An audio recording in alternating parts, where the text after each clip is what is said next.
Hi guys, Silsila സീരിയലിന്റെ പുതിയ പാട്ടിലേക്ക് ഏവർക്കും സ്വാഗതം. ഞാൻ അപ്ലോഡ് ചെയ്ത കഴിഞ്ഞ പാർട്ട് നിങ്ങൾക്ക് ഇഷ്ടമായോ? അത് കണ്ടിട്ടില്ലാത്തവർ നേരെ പോയി കണ്ടിട്ട് വരിക. അതിന്റെ ലിങ്ക് കമന്റ് ബോക്സിലും ഡിസ്ക്രിപ്ഷൻ ബോക്സിലും ഞാൻ പിൻ ചെയ്ത് കൊടുക്കാവേ.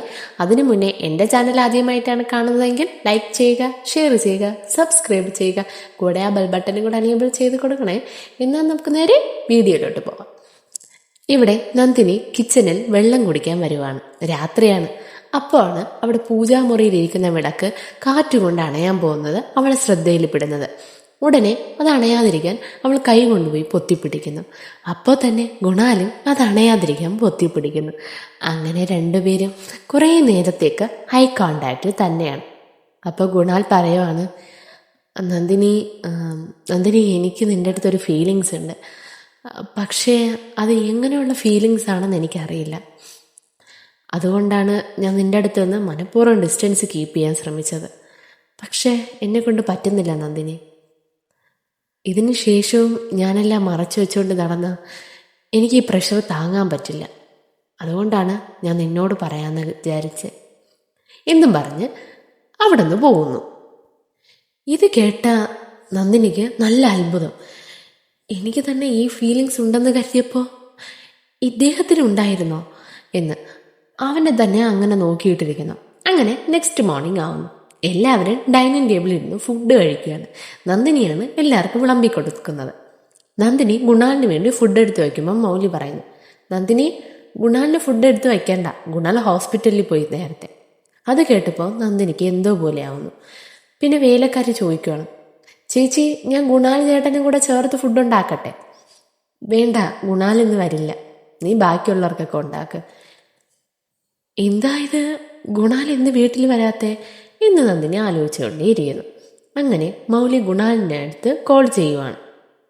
നന്ദിനി അത് ഒളിഞ്ഞിരുന്ന് കേൾക്കുന്നു. എന്താ ഗുണാൽ, നീ ഇങ്ങനെയൊന്നും ഇതുവരെയൊന്നും ഇങ്ങനെയൊന്നും അല്ലായിരുന്നല്ലോ. കല്യാണം കഴിഞ്ഞ് ഇത്ര വർഷമായി, അതിൽ ഒരു ഡേ പോലും നീ എന്നെ വിട്ട് പിരിഞ്ഞിരുന്നിട്ടില്ല. ഇപ്പം എന്താ ഇങ്ങനെ? ഇപ്പോൾ എന്തിന് കുറേ നാളായിട്ട് ഹോസ്പിറ്റലിൽ തന്നെ താമസിക്കുന്നേ? കുറച്ചു നേരം വന്നിട്ട് പോയാൽ എന്താ നിനക്ക്? ഇല്ല മൗലി, ഹോസ്പിറ്റലിൽ ഭയങ്കര ജോലി, അതൊക്കെ വിട്ടിട്ട് ഞാൻ എങ്ങനെ വരാനാ? ഒരു കാര്യം ചെയ്യ്, നാളെ മോർണിംഗ് ഒരു 6 മണിയൊക്കെ ആകുമ്പോൾ ഞാൻ അങ്ങ് വരാം, അപ്പോൾ കാണാം കേട്ടോ. ഇത് കേട്ട നന്ദിനി ഏർലി മോർണിംഗ് തന്നെ അലാറം വെച്ചിട്ട് കിടക്കുന്നു. നേരത്തെ എണീറ്റ് ഗുണാലിന് ഇഷ്ടപ്പെട്ടതൊക്കെ ഉണ്ടാക്കി വെക്കുന്നു, ചപ്പാത്തി കുറുമയൊക്കെ. എങ്ങനെയെന്ന് വെച്ചാൽ ഒരു വൈഫ് ഹസ്ബൻഡിനെ ട്രീറ്റ് ചെയ്യുമ്പോൾ അവൻ ഉച്ചയ്ക്ക് കഴിക്കാനുള്ളത് വരെ അവൾ ഉണ്ടാക്കി വെക്കുന്നു. എന്നിട്ട് അതൊക്കെ കൊണ്ടുപോയി ഡൈനിങ്ങിൽ വയ്ക്കുന്നു. എന്നാണ് ഗുണാൽ വന്നിട്ട് അത് മൈൻഡ് പോലും ചെയ്യാതെ അവിടെ നിന്ന് പോകുന്നു. എന്താ ഇത്, അദ്ദേഹം അത് തൊട്ടുപോലും നോക്കിയില്ലല്ലോ എന്നും പറഞ്ഞ് കതകിൻ്റെ അടുത്ത് പോയി നിൽക്കുന്നു നന്ദിനി. അവൻ ലിഫ്റ്റിൻ്റെ ഫ്രണ്ടിൽ നിൽക്കുന്നു. ഒരു വട്ടം തിരിഞ്ഞു നോക്കി. ഇനി ആ കതകിൻ്റെ അടുത്ത് നന്ദിനി നിൽപ്പുണ്ടോ? അപ്പോൾ അവളും അത് തന്നെ വിചാരിക്കുന്നു. ഇനി ഗുണാൽ പുറത്ത് നിൽപ്പുണ്ടായിരിക്കോ എന്നെ നോക്കി. അങ്ങനെ ഗുണാൽ ലിഫ്റ്റ് കയറുന്നു. പെട്ടെന്ന് നന്ദിനി കതവ് തുറക്കുന്നു. ഞാൻ തന്നെ തെറ്റായിട്ട് കരുതിയ. ഗുണാൽ എന്നെ കാത്തു നിൽക്കുന്നു. മൗലി ഗുണാലിനെ കാണാൻ ഹോസ്പിറ്റലിൽ വരുന്നു. എന്താ ഗുണാൽ ഇത്, നന്ദിനി നിനക്ക് വേണ്ടി ഫുഡ് ഉണ്ടാക്കി എല്ലാം എടുത്തു വച്ചിട്ടുണ്ടായിരുന്നു, നീ എന്താ എടുത്തിട്ട് വരാത്തെ? അവനറിയാം അത് നന്ദിനിയാണ് ഉണ്ടാക്കിയതെന്ന്, അതുകൊണ്ടാണ് അവൻ അതെടുത്തിട്ട് വരാത്തെ. എന്നാൽ മൗലി അതൊന്നും അറിയാതെ അതെടുത്തുകൊണ്ട് വന്നിരിക്കുന്നു. കഴിക്കുമെന്ന് പറഞ്ഞ് നിർബന്ധിക്കുന്നു. അത് അവോയ്ഡ് ചെയ്യാൻ അവൻ പറയുന്നു, ഇല്ല മൗലി, കുറച്ച് ലേറ്റായിട്ട് കഴിക്കാം, ഇപ്പം എനിക്ക് കുറച്ച് വർക്കുണ്ട് എന്നും പറഞ്ഞ് അവൻ അവിടെ നിന്ന് പോകുന്നു. അവളും ശരിയെന്ന് പറഞ്ഞ് പോവാൻ അനുവദിക്കുന്നു. ഇവിടെ നന്ദിനി ഉറക്കത്തിലാണ്. അപ്പോൾ അവൾക്ക് ഗുണാലിൻ്റെ സൗണ്ട് കേട്ടതുപോലെ തോന്നി. വന്നോ അദ്ദേഹം എന്നും പറഞ്ഞ് ആശയോടെ ഓടിപ്പോയി നോക്കുന്നു. ടിഫിൻ ബോക്സ് ഡൈനിങ് ഇരിക്കുകയാണ്. ഫുള്ളും കഴിച്ചോന്ന് നോക്കട്ടെ എന്ന് പോയി തുറന്നു നോക്കുമ്പോൾ അവനത് തൊട്ടുപോലും നോക്കിയിട്ടില്ല. അത് കണ്ട് അവൾക്ക് നല്ല സങ്കടമാവുന്നു. ഗുണാൽ എന്താ ഇങ്ങനെയൊക്കെ കാണിക്കുന്നത്, എന്നെ എന്തിനാ ഇത്രയധികം അവോയ്ഡ് ചെയ്യുന്നത് എന്ന് നല്ല സങ്കടപ്പെടുവാണ്.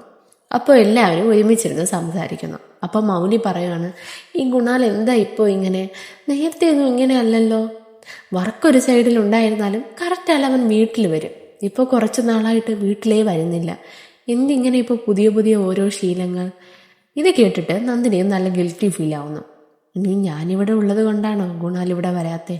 എൻ്റെ അടുത്ത് ഒരുമാതിരി ഒരു ഫീലിങ്സ് ഉണ്ടെന്ന് ഗുണാൽ പറഞ്ഞല്ലോ, അതുകൊണ്ടാണോ എന്നെ ഇങ്ങനെ അവോയ്ഡ് ചെയ്യുന്നത് ഇതിനെക്കുറിച്ച് ഗുണാലിനോട് തന്നെ ചോദിക്കാം എന്നും പറഞ്ഞ് റൂമിൽ പോയി ഗുണാലിന് കോൾ ചെയ്യുന്നു.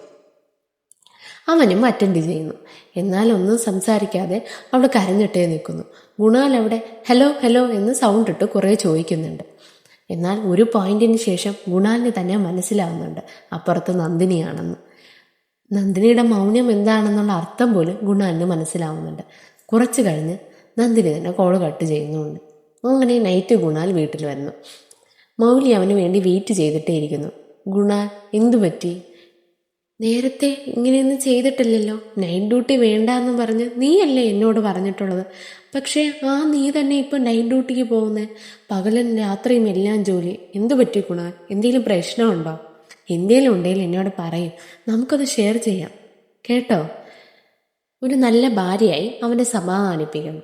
അതൊന്നുമില്ല മൗലി, എനിക്ക് ജോലി ചെയ്യുന്നത് ഇപ്പോൾ കുറച്ച് ഇഷ്ടമാണ്.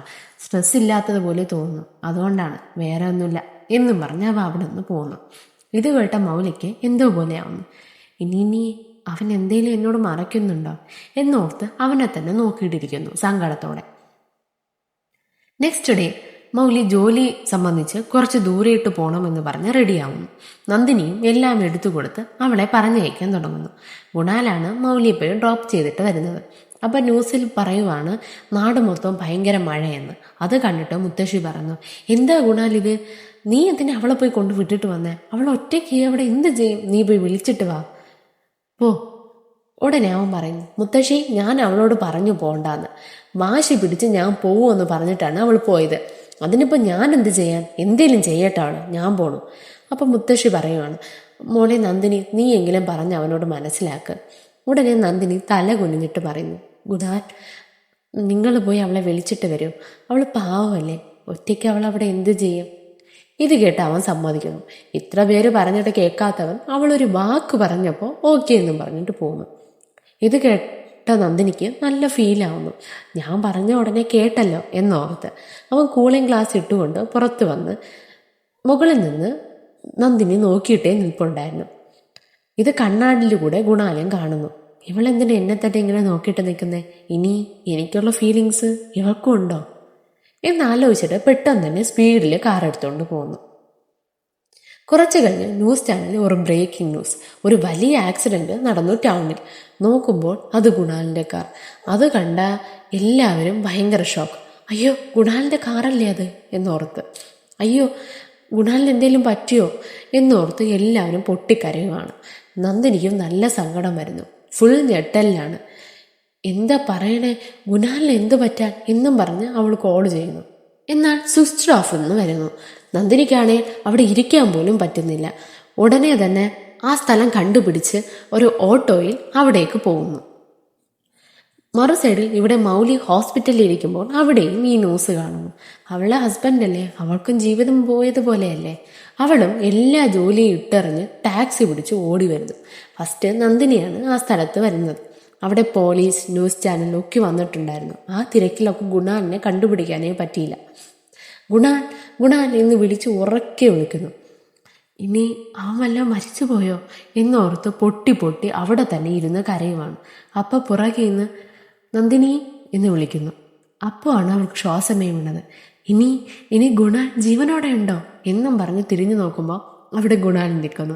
പെട്ടെന്ന് തന്നെ ഓടിപ്പോയി എന്ത് വിചാരിച്ചെന്നറിയില്ല അവനെ പോയി കെട്ടിപ്പിടിച്ച് കരയുകയാണ്.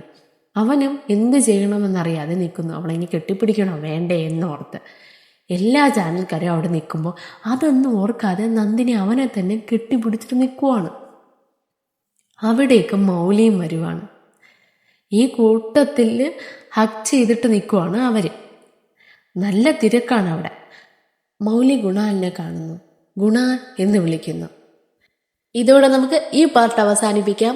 നന്ദിനിയും ഗുണാല് ഹഗ് ചെയ്തുകൊണ്ടിരിക്കുന്നത് മൗലി കാണുമോ? ഇനി ഇത് ഇവരുടെ 2 സൈഡായിട്ടുള്ള അഫെയർ സ്റ്റാർട്ടാവാനുള്ള ഒരു തുടക്കമാണോ എന്നൊക്കെ നമുക്ക് കാത്തിരിക്കാം. നല്ല അടിപൊളി ഇൻട്രസ്റ്റിംഗ് പാർട്ട് വരുന്നുണ്ട് കേട്ടോ. അടിപൊളി ഇൻട്രസ്റ്റിംഗ് പാർട്ട് വരുന്നുണ്ട്. നിങ്ങൾ എൻ്റെ കൂടെ വെയിറ്റ് ചെയ്തത് കാണേ. നാളെ കാണാം. ബൈ.